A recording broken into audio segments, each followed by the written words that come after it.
Well, good morning, everyone. This is John Craig, and you can see over here over my left-hand shoulder, that's Sheba. She's just hanging out with us this morning, and so we have our friends and family with us today. I'll be introducing my co-hosts here shortly, but what is Let Us Reason Together? As people are joining with us in the chat room and joining with us online, I will go over what it's all about, and it's where, according to Isaiah 118, which says, "Come now and let us reason together, says Yahweh. Though your sins are as scarlet, they will be as white as snow.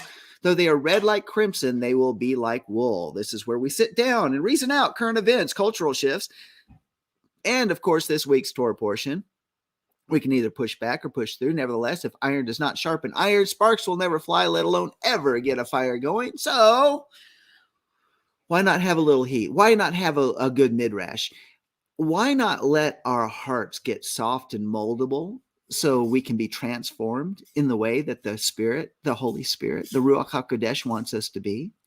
And maybe have a little fun along the way. Why? Because when we have fun, laughter is good medicine. So we're going to have a little bit of that today. We're going to talk about the Torah portion. And of course, there is going to be part 2 where we will talk about a major current event that is effective as of today, March 28th, that you want to stick around for on the other half of the uncensored news portion of Let Us Reason Together. Today is Monday, March 28th, 2022, and the 25th day of the 13th month of Adar 2 in the Hebrew year 5782. What is the verse of the day? You know, I pulled this out. I was looking at the Torah portion. I was looking at the Brit Hadashah, looking at that.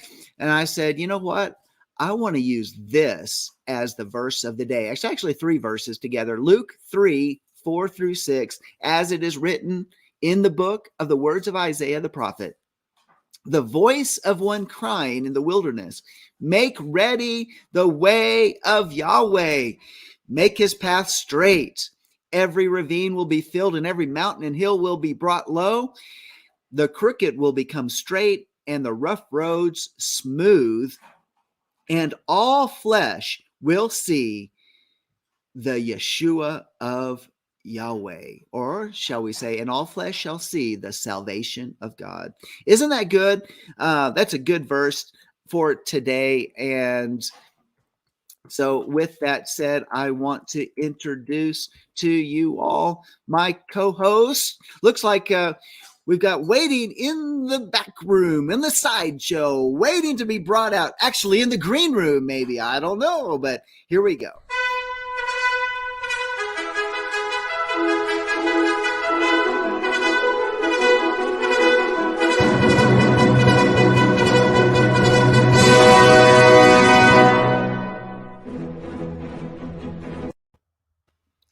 Good morning, Tammy. How are you today? I'm doing okay, hanging in there. Hanging in there? Yeah, And it's just me and so, Simka today. there you go. This is Sasson. Simka's down there in the bed. So you got your family hanging out with you, Yeah, and we're missing Eddie this morning. How's yeah. he coming along? Is he feeling any better? It comes and goes, and no, he's not feeling real good this morning. He didn't rest well last night, so. Yeah. No, I get that. Father, just continue to heal Eddie, restore his lungs, give him rest and restoration from that Yes. exhaustion that this thing is attacking him with, and with the lack of sleep and all that. Father, thank you for healing him in the name of Yeshua. Amen. Well, so tell us something good on your end. How's Florida these days? Well, it was a little foggy this morning. My sister-in-law told us a funny thing that she saw somewhere, I guess on Facebook or something. Said Florida weather. At 6 o'clock in the morning, it's winter. At 10 o'clock in the morning, it's spring. At 2 o'clock in the afternoon, it's summer. And at 6 o'clock in the evening, it's fall. That's the temperature change we have around here at this time of year. Yeah, there you go. Well, I remember one time way back when I was working for a major insurance company, and my first, you had a month of online training and doing some ride-alongs and that type of thing. Then they sent you to training, and it was 3 weeks, and it was February. And guess where we were? Tampa, Florida. Oh boy. 3 weeks in February. Tampa, Florida was absolutely beautiful. It It is. was sunny. It was in the 70s. It was gorgeous. And in Texas, in the panhandle of Texas, you know, it was fluctuating from 60 to 20 degrees, going back and forth and all that sort of winter weather. Because February is usually the worst winter month of the year. So I love Florida in February. Let me just say that. Yeah, I was in Tampa for 7 years. So yeah, I know what you mean. So yeah, totally gorgeous. But then I don't know. I went to Tampa several times for different trainings, and for the next round of trainings, the next round of trainings, I went 2 weeks to Cleveland, Ohio, and it was wintertime. Yeah, that was cold. But then the next round of trainings was in the fall. It was October, 2 weeks back in Tampa, and we were right in the middle of hurricane season. Actually, twice I was there during hurricane season, and they were taping up the windows and they were preparing for the storms. Hurricane Opal was one of them. Oh, Hurricane Opal. That's the one that I had my head-on collision the next morning. Oh my. Yeah, I just got to Tampa and I was on my way to work, and one of the drains in the street on Hillsborough Avenue was flooded. And this guy he was late going to work at the post office, so he decided he was going to skip hit the yellow light and floor it through the yellow light. Well, he hit that water and he hydroplaned. He came across 5 lanes of traffic to take me out head on. Wow. Oh wow. Well, yeah, that's rough. Welcome to Florida, and I was in the middle of a divorce. I had just got my car transferred over to my name, and hadn't even made the first payment on it under my own name. It was gone. Oh my goodness. Oh my goodness. A head-on collision. That is, did you have airbags? Oh yeah. And thank God that morning at that time, I didn't have to wear my glasses all the time. So that morning I decided I wasn't going to wear my glasses, and I'm glad I didn't, because it would have been smashed all over my face. Wow. Both knees hit the dash, sprained my left wrist. It was an interesting time. Well, I'm say, well, I'm glad you came through it, and now you're on the other side of that. It's been a blessing overall, because that gave me a 60% disability coming out of the Air Force, which got upgraded to 80% later on. And so it's been a blessing actually in the long run. Right.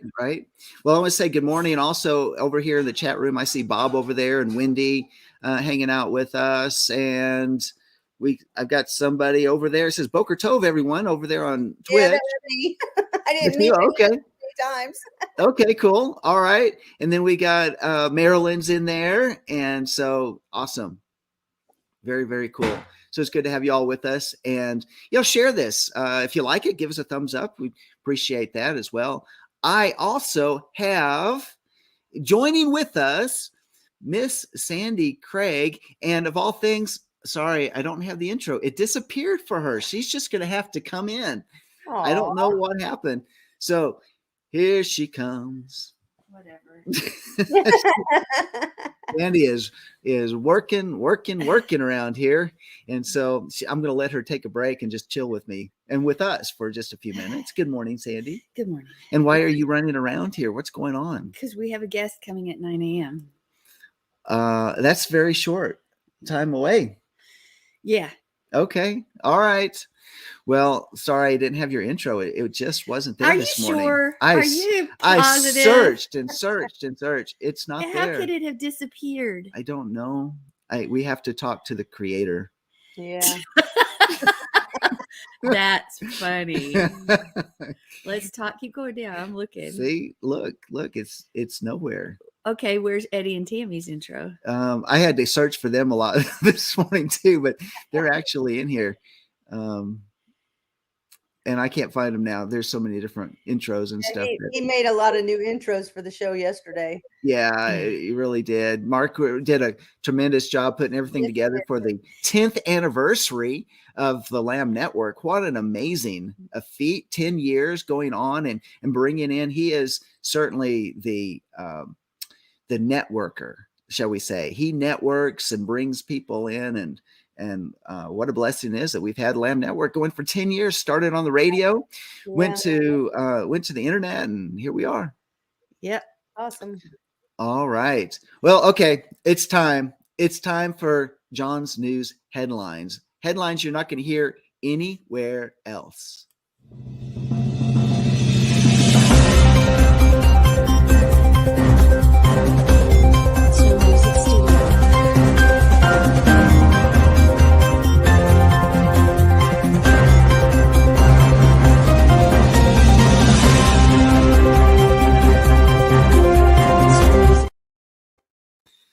All righty then. Well, when you have such a great start like that, I hope we don't let you down with these headlines that I have for you I hope today. so too. Because, that would be a letdown. Well, first off, of course, we talked about the British headlines. Well, I've got a British headline for you today. This is from the Argus. These are, when we say we live in interesting times, get this. This made the headlines. In fact, they put it on a sidewalk billboard so everybody could see it. So they would want to buy this paper. Headline is, Moth Dies in Shed Inferno. Moth dies in Shed Inferno. That is a headline? That's a headline. That made the news. I don't understand. In the Argus. They're in the UK. You don't understand that, Sandy? Moth dies in Shed Inferno. I think the Argus is a Scottish newspaper. Is it Scottish? Okay. I think so. That's your heritage. You should know that. Well, some things are very important to the Scots. Obviously. Obviously, they care for their moths. Unless it means something else and we're just clueless. Maybe so. But it might have been a rare moth in somebody's collection. I don't know. That's kind of weird. It makes me think of those. I've never seen one. No, it's not true. I have. Well, when the moths get like that big, those freak me out. But I was about to say I haven't seen one, but I have seen one that big live and in person. And it's just like the difference in roaches or things in the panhandle of Texas as compared to Houston. You go to Houston and they're like this. They're huge. And you go here and they're like this. And so the ones in Houston are palmetto bugs, just like we have here in Florida. And those itty bitty little long skinny things are what they call German cockroaches. My brother was a bug man. Oh, I don't like any of them, but the bigger they are, the way worse it is for me. The more screaming you will hear if I come near one. Yeah, you will hear that. Yeah, you will. That's all I can say. I'll say this. I went out one night. This is years ago when I actually lived down in Houston and went to play tennis. I was living in an apartment complex, had a tennis court, went out to play some tennis, and those palmetto bugs, which we call roaches, they look like roaches. They're like supersized. There were like dozens and dozens of them all over the walls. They went they're running up the walls. Yeah, we turned on because it was nighttime. We turned on the tennis court lights, and they always went all up the walls of this apartment complex. Yeah, I'm like, oh, that's creepy. Somebody's obviously not paying the bug man. But that when I saw those was when we went to your mom and dad's pool. Not their pool. They don't have a pool, but they're a member of a association that has a pool. The neighborhood association. In the neighborhood. Yeah. And so we went there, and that's the first time I saw them. Because of course I never saw those at your mom and dad's or your sister's. But when we went into that pool area, I was like, I don't think I can even walk in this area because it was just like that. They were all over the walls and everywhere. Ew. Ew. Yeah. But there wasn't a giant moth. So. They're pestilences for sure. Yeah. So here's the next article, or at least a headline that I thought this is going to make you say, because, for example, I'm dealing with a couple claims that are dealing with fires. And so it kind of caught my attention. And it says, building burns to the ground following safety inspection.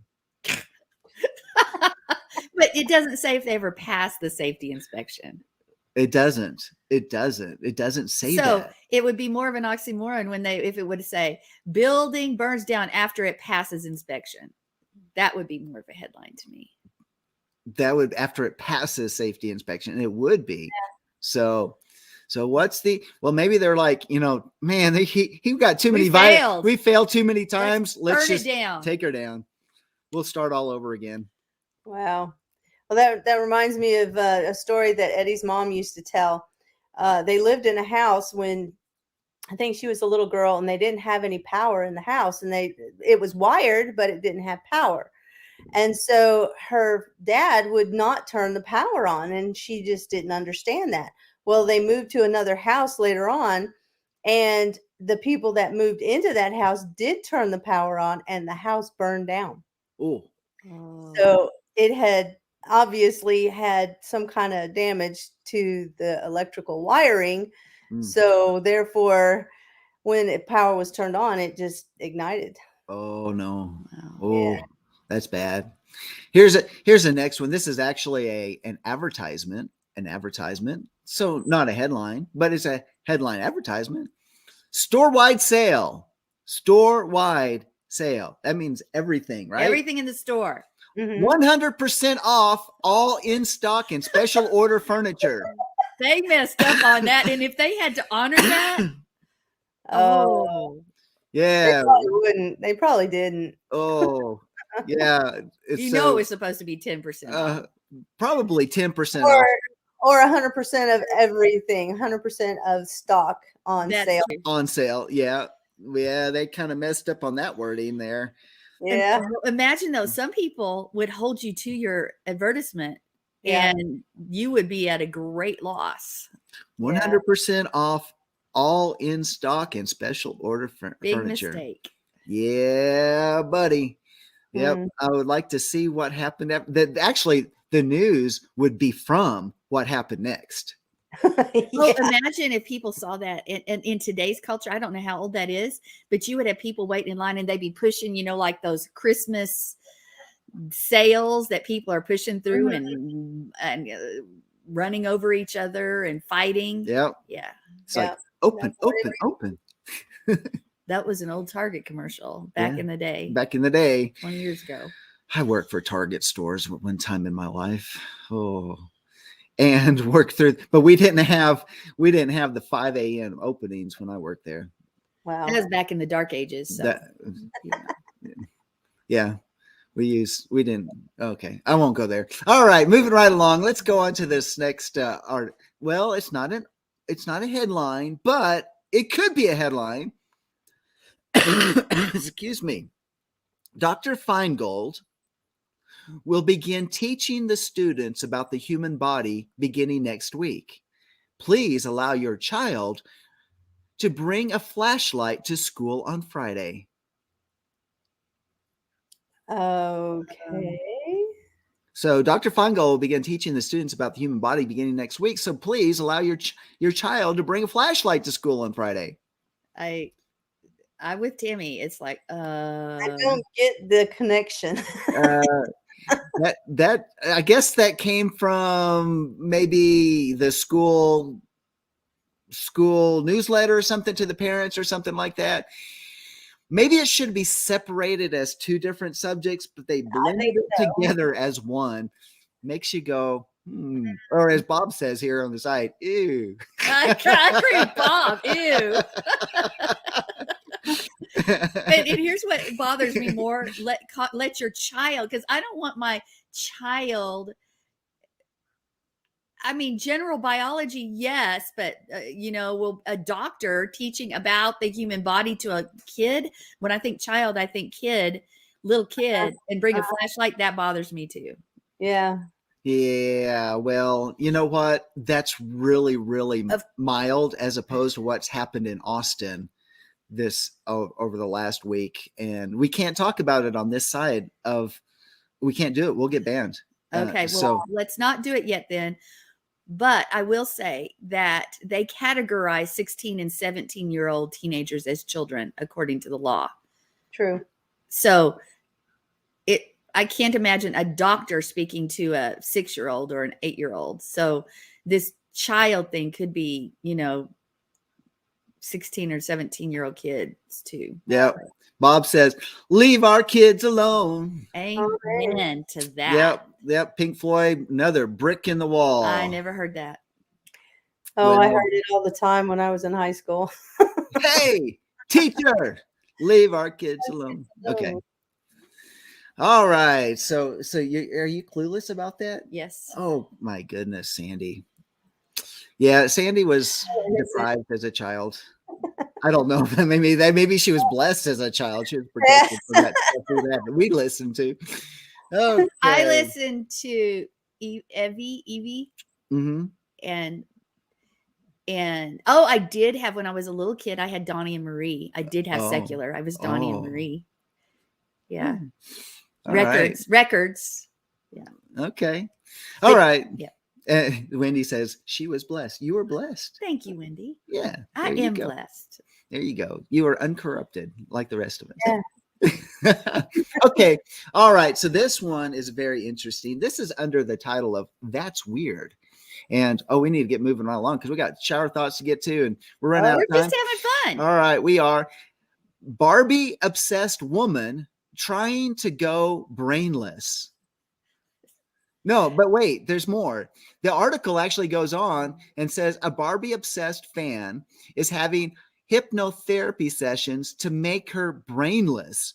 Blondie Bennett, 38, is seeing a therapist every week to make her more easily confused and vacant. Blondie, who changed her name a year and a half ago, said, I've had 20 sessions and I'm already starting to feel ditzy and confused all the time. Recently, I went to pick up a friend up at the airport and couldn't remember if I needed to go to departures or arrivals. I also got lost 3 hours driving to my mom's house, the house where I grew up, she added. I want people to see me as a plastic doll, and being brainless is a big part of that. Why she shouldn't be going to somebody to help her be confused. She needs to get saved, quote unquote, and she needs to go see Torah believing, Bible believing somebody that'll help her get her life right. Oh my goodness, what is this girl thinking? She definitely needs deliverance. That's for sure. Oh, I want to be a Barbie. I want to be brainless.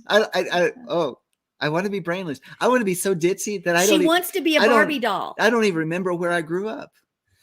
Wow. Well, Barbies have no life within them. So I guess if you wanted to go all the way that direction, just die. I know that's crude, but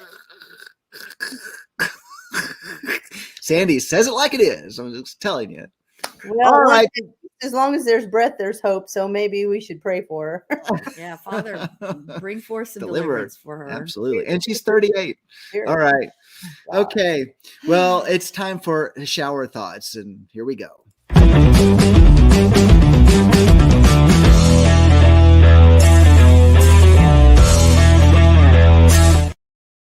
Okay. Shower thoughts. Here we go for today. I know you've been waiting for them. These are those deep thoughts that make you say, So, first one. It may be awkward if aliens came down to Earth and then we all have to explain to them why we made so many movies where we killed and fought them. Well, Hollywood hasn't thought that one through, have they? Maybe that's why they're so angry and they want to kill us all. Yeah, so there you go. Okay, how about this next one? Flies are very skilled on entering the house, but they are horrible about getting back out again. Oh, yes. And even when you manage to get them outside, they come right back in. Yeah. And then they hit the window trying to get out. Boom, boom, boom. Yeah, but when you open the door, they go the other way. Yeah, right. Right. Right into the end of my fly swatter. Yep. Okay, moving right on to this. This next one is, we are developing virtual houses in the meta. Everybody knows what the meta is, right? Meta is that virtual reality, that Facebook's developed that you can live in and walk around and all that sort of stuff. What's that show that they always were on virtual stuff, and they lived in railroad? Oh, they lived in the Player One. Player One. Ready Player One. Uh-huh. Yep. Was there a little bit? What? I never saw it. I don't know what you're talking about. It's more of a teenager. I mean, we watched that stuff too, but it's Star is a teenager, so the teenagers are the heroes. So here's the rest of the thought. We are developing virtual houses in the meta, or the VR, the virtual reality, because the future generation will not be able to afford actual housing. That's no lie. I mean, just the price increases since we bought our house. That was just last year. Yeah, just last year. When we bought it, it had increased 30,000 over the year before. And since we got it, it has increased now 50,000. Wow. And to have that kind of increase, that profit within less than a year, that's pretty impressive. It's not profit. The guy that is the contractor that put the skirting around the house, they used the aluminum 2x4s so that there's no bug problem. And he said those aluminum 2x4s went from $3 a piece to $9 a piece in one price increase. I believe it. Wow. I believe it. Wow. We've experienced that even with building our gardens. What was $10 cheaper has jumped up in wood just to put the gardens in. Yeah. So. Yeah. All right. Moving on to the next one. Have we not taken for granted how soft and smooth the inside of our eyelids are? I want you to try to feel and see if it's so. I just want you to know, if they weren't soft and smooth, how scratchy our eyes would feel all the time. That's true. That's why you have lubrication in them. Yeah. When you get dry eyes, you start feeling how rough and unsmooth they are. Yeah. Yeah. Just things we take for granted. How about this next one? Chicken is the only breakfast item that's not born yet. Well, if you look at it as in eggs, yeah. Oh, I think a millennial came up with that one. That's hilarious. All right. Oh, Daniel is hi. Hey, Daniel, it's good to see you. It's good to see you. And it says, how do you stay warm in a meta house? Good question. Good question. All right. And then the next one, we got two more. The goal of golf is to play the least amount of golf possible. Is that true? Well, I tell you what, it's really frustrating the more strokes you have. So yeah, it's much more satisfying to play the least amount of golf. It is. But I love being on the golf course. Haven't done it for years, but years and years. Well, it was probably with your son. Yeah, it was, I think. And it was a 9-hole course. All right. And last but not least, the one that y'all have been waiting for, and the one I think that all of us here can relate to. It's a good thing that dogs can't read the sign, "Dogs not allowed." Because if they could, they might be sad and feel offended. Well, that reminds me of the commercial. I don't know if you've seen it up there, but they're running it down here, where the dogs are driving the Subaru and they've got a pet cat. So they stop at a rest area and the rest area says no pets allowed. So the dogs are all running in and you see the cat sitting there with its paw against the window of the car. That sounds cute. It sounds like we need to look it up and look it up on YouTube or something and see that.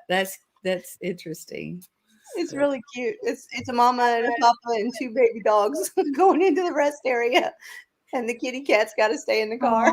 Aw. The offense thing, though, bothers me. It's just like our granddaughter, Amariah, played a soccer game this week, and she was the goalie, and she turned 4 2 months ago.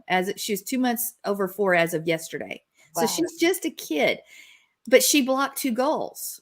All right. And I said, I didn't get to see the game. And I said, what was the score? And they said, well, they don't keep score because they don't want to offend or hurt the kids' feelings.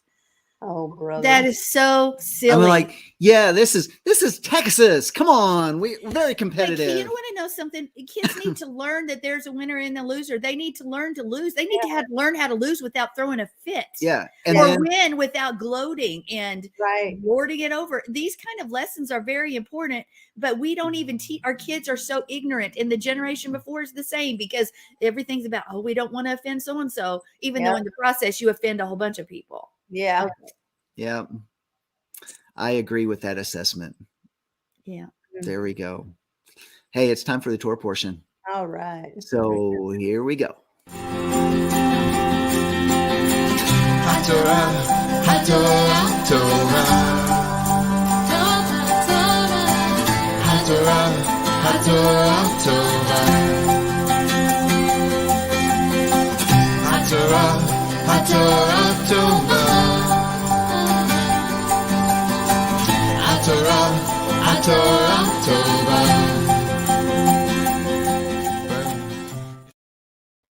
Hello, Boker Tov, everyone.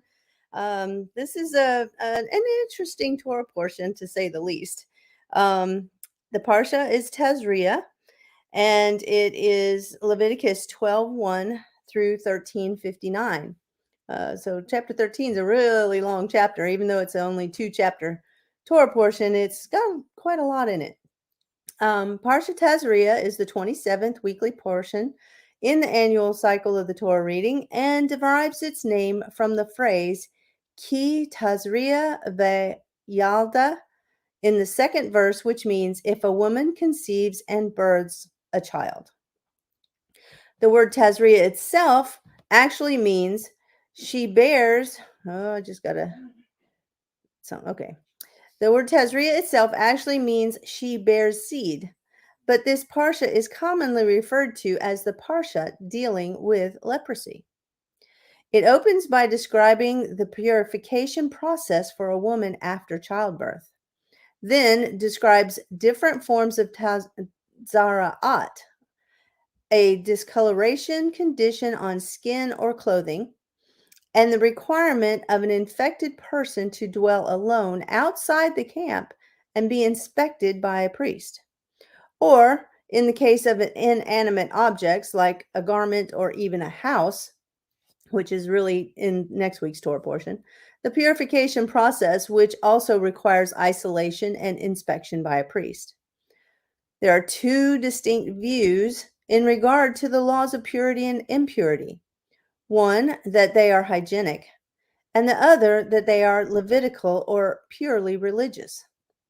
Advocates of the hygienic view hold that the sources of impurity in Scripture, disease or death, the decomposing corpse of a person or beast, skin diseases, and disorders in connection with one's sex life, are mainly physical. In all of these cases, they contend impurity is equivalent to infection or the danger of infection. Therefore, rules of separation are intended to prevent the spread of infection. Therefore, the prescribed purification, whether by water or fire, is really disinfection. The procedure for purification bears out the character of disinfection. There is no prescribed prayer or ritual like that for the sota to be performed, and the sacrifice, which takes place after purification, is merely a token of readmission to the camp. On the other hand, those with the Levitical view, they point out that the scripture passages over and over again state that the supreme end of these laws is to lead one to holiness and preserve them from anything that is defiling or that would exclude them from the sanctuary. So, John, do you want to come back in and offer any opinion on this? Oh, you're muted. You're muted. All right, I'm back. Okay. back. So do you think that these laws of Tazri or Zara'at are purely for hygiene or only for spiritual purposes or significance? Well, you know what? I think it's both. Right. All right. I agree. Because there are particular things that deal when if there's an issue of it being contagious. So isolation and the cleansing and the water and the bathing and all that sort of stuff. Yeah, they absolutely have a physical purpose. But then on the other side of it, then we've got this whole other element that deals specifically with in the purification process and the examination. I find it very, very interesting how that it aligns with the purification for the priesthood. Right. So it actually has that in there. And this is where I think many Christians totally miss it. They think, here's this, this process, it's ceremonial, it's just what they did back then, but we don't have to do it anymore. But it's, and even the reforms say that the diseases of Sara'at were only back in biblical times. They're not here today. I'm like, well, really? If he's the same yesterday, today, and forever, I'm sure that the same thing that happened back then is going to happen today. Yeah. Well, but you think about this, even in the process of isolation, because they tied leprosy to the words of one's mouth, and they're saying that this came upon you, as it goes back to Miriam speaking evil about Moses and how she became leprous.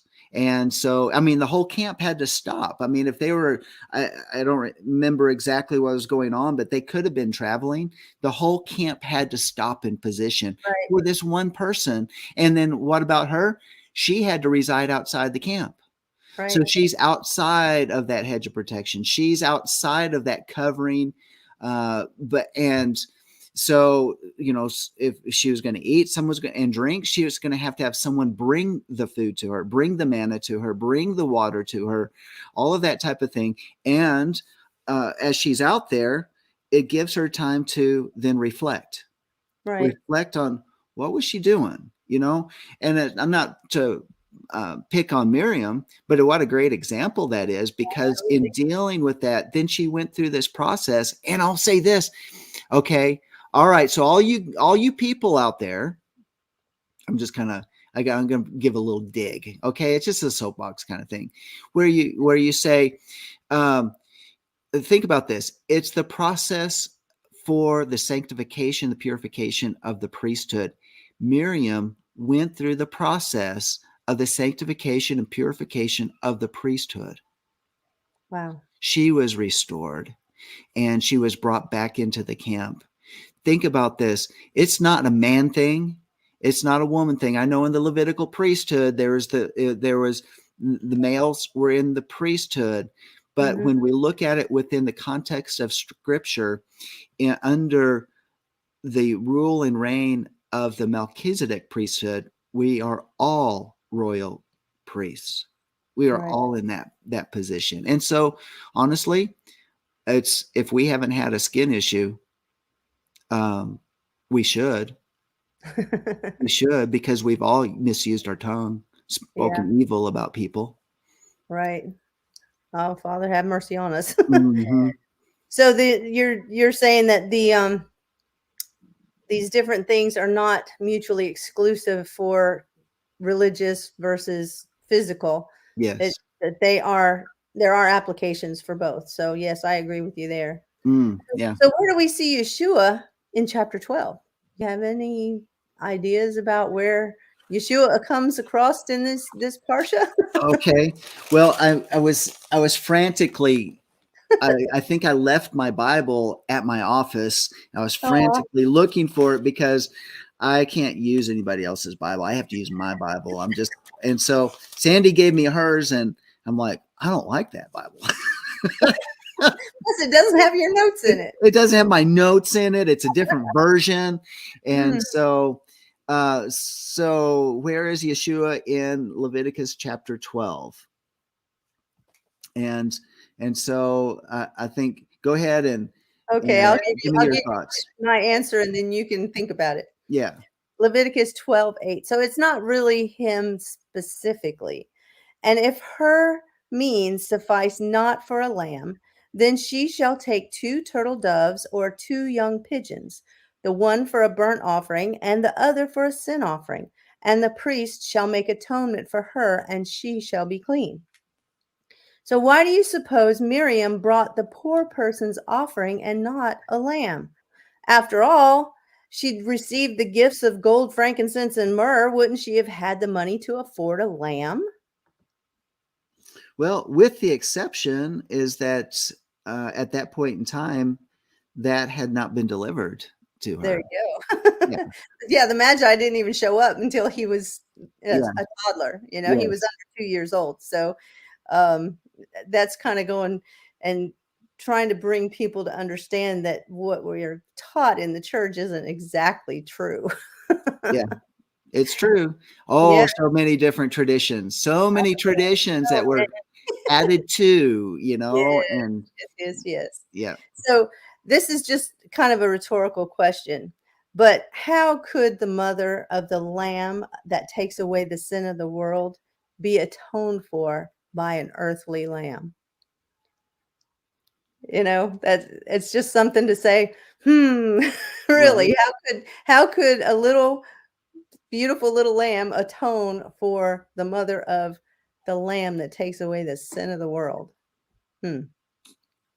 But you think about that and you think, of course, the first place that my mind goes to is these images that are out there that show the Madonna and child, Mhm. and they can be either in paintings or they're in statues, but those things predate the birth of Messiah. Absolutely. And they go back into the Babylonian time period, which actually represents Semiramis and Tammuz.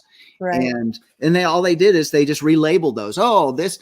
But then what they did is then they took Semiramis, who is also known as Isis, um, and they elevated Mary to a deity. Mhm. Absolutely. And so that's where my mind goes when you're thinking about that. Well, a deity doesn't need to be sanctified, purified.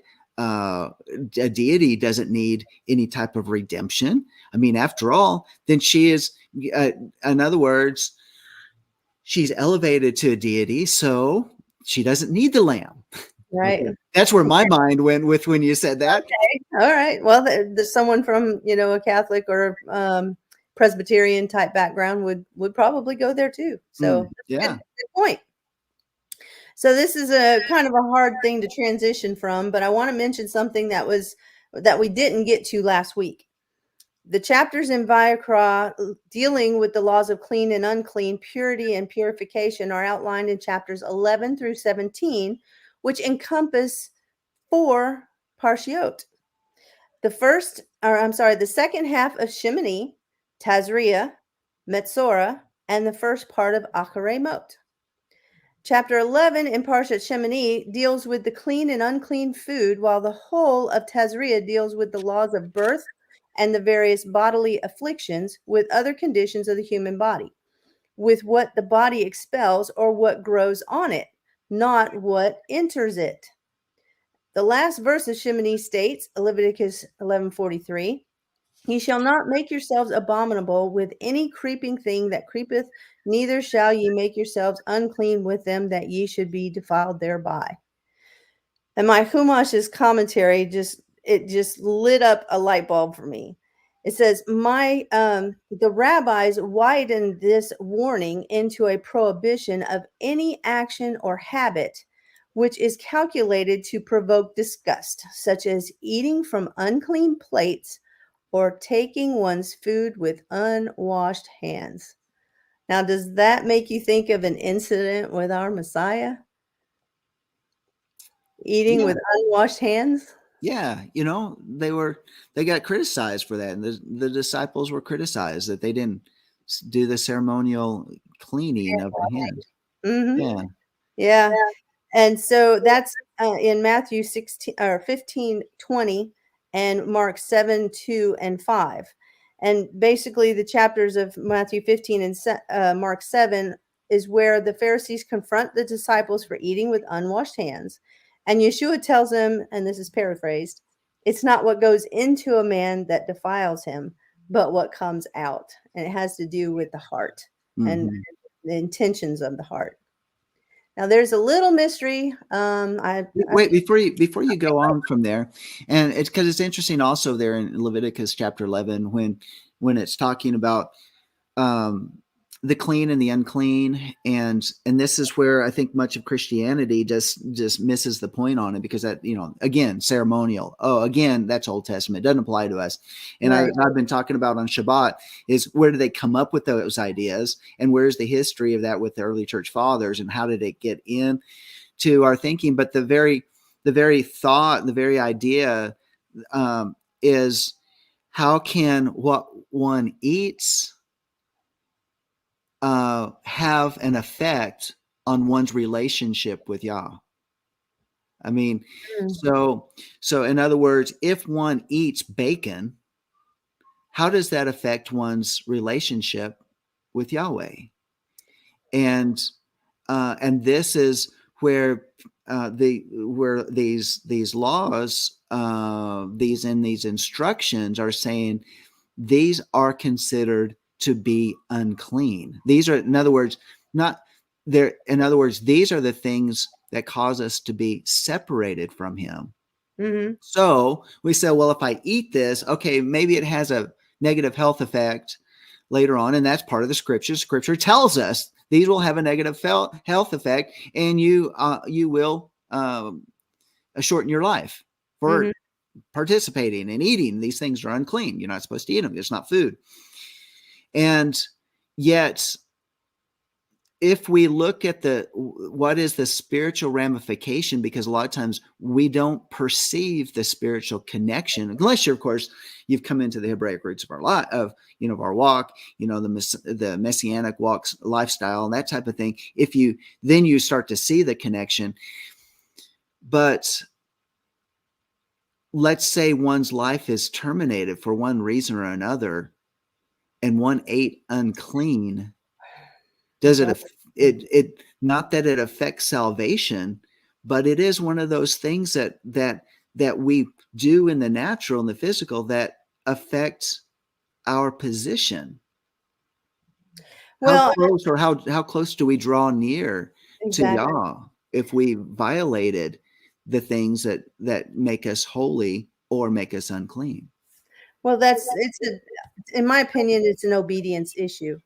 Because if we're not going to obey his commands as he tells us to, where does that put us? That puts us in the position of judge, that we have authority to judge what we can and cannot eat, and what we can and cannot do. And that we make an idol of ourselves. Right. And then also Yeshua says that would make us least in the kingdom. It doesn't mean we're out of the kingdom. Right. But it makes us least in the kingdom. And, of course, in the West, we're really all about, who elevates above another person, and all these different classes and all these different facts, who's better than another, or what position is greater than another, greater education, all these different things that we judge ourselves by. Of course, that blends into the Western churchianity mindset. It all goes into that. But in reality,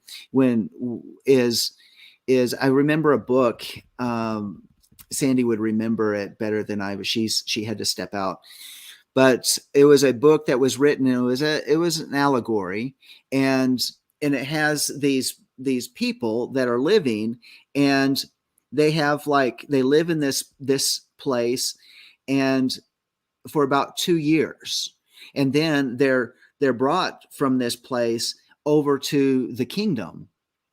And when they come into the kingdom, then their position in the kingdom has everything to do with how they lived in outside of the kingdom. And then it talks about meeting with these different people. Like, here's a guy and he's sweeping the street, and they like, wow, you're a street sweeper in this great place. And that's the type of thing. He says, I am so blessed. I'm so honored that I'm in this position. But, I did live a life that did not allow me to be in a better position than this, but I am so grateful for where I'm at. But his position was out there sweeping the streets. Mm-hmm. We look at that as a lowly position. And I'm thinking like a guy with a broom out there sweeping the street. And yet as this person progresses towards the throne, they come into the great hall of witnesses. And in there, you have all of these different people. And it's what they did that brought them closer to the throne. Wow. And each person would come before the great hall of witnesses, by which then they would be their life would be presented. And from there, then they would be given their position in the kingdom. Wow. Every one of them did not look more highly or lowly on anybody else. Is that they were just so grateful for the great mercy that they have in wherever they're at, because of the graciousness of the king. And whatever they got, they did not argue, and they felt like it was well-deserved decision. So anyway, that allegory makes me think about these things: the clean and the unclean, the holy and the unholy. That when Leviticus is all about drawing near, well, if we want to draw near, then there's the protocols for doing that. Well, that's a good transition into my little mystery that I want to share. Leviticus 13, 12, and 13 has been an enigma to me for a long time, until Abba opened my eyes to something last night. And if leprosy breaks out all over the skin, and the leprosy covers all the skin of the one who has the sore, from his head to his foot, wherever the priest looks, then the priest shall consider, and indeed, if the leprosy has covered all his body, he shall pronounce him clean, who has the sore. It has all turned white, he is clean. That just, I'm like, okay, I never understood this. So why is a person with a small patch of leprosy unclean, while a person covered from head to toe is considered clean? Just would rattle my brain. Mm-hmm. So the simple answer is raw skin. If the small patch has a red, raw, open wound with a bit of a scab on it, the person is both contagious and susceptible to infection. But a person covered from head to toe with white, scaly scab and doesn't have any red, raw, fleshy spots visible to the priest, he is neither contagious nor susceptible to infection. But as we are always looking for our Messiah in Torah portions, the sod, or deep meaning, lies in the Hebrew.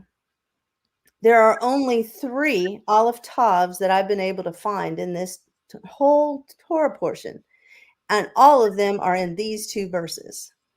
In chapter 12, it's the phrase et kol or in all the skin.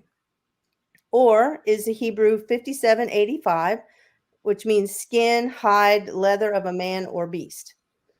From Hebrew 5783, or, which is a verb and a primitive root word, to be exposed, be bare, be laid bare.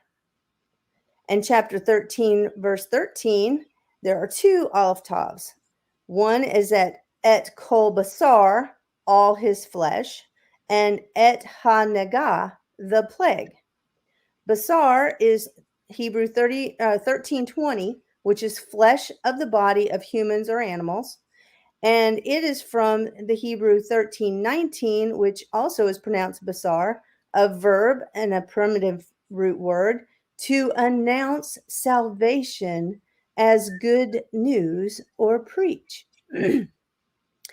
The third one is naga, which is the Hebrew 5061, stroke, plague, disease, mark, plague spot. and it is from the Hebrew 50-60 or Nagah, or the first one was nega, and this one is naga, a verb and primitive root word, properly to touch, i.e., to lay the hand upon, and by implication, to reach or draw near. So what's the mystery?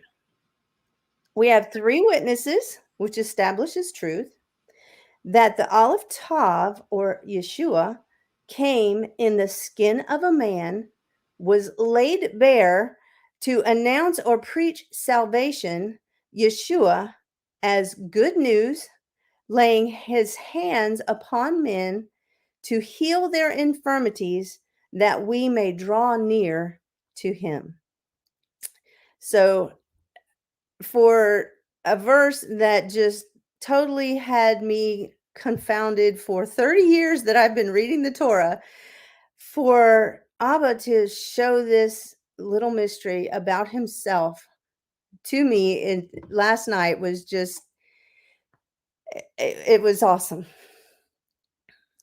Oh, you're muted again, John. I said that's really cool. Sorry about that. I had to step out for, That's okay. So hey, well, that's good. I'm going to let that be the last word for this, and I wanted to encourage everybody to join us on the other side for the Monday morning Let Us Reason Together. So we'll see you there for the uncensored news. If I can find my outro.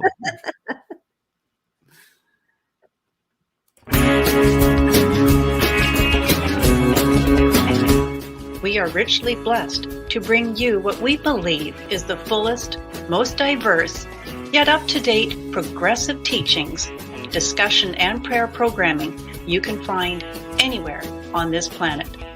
Be sure to take the tour of the MessianicLambRadio.com website. I'm Susan Hoogie, thanking you for joining us on the Messianic Lamb Video Network.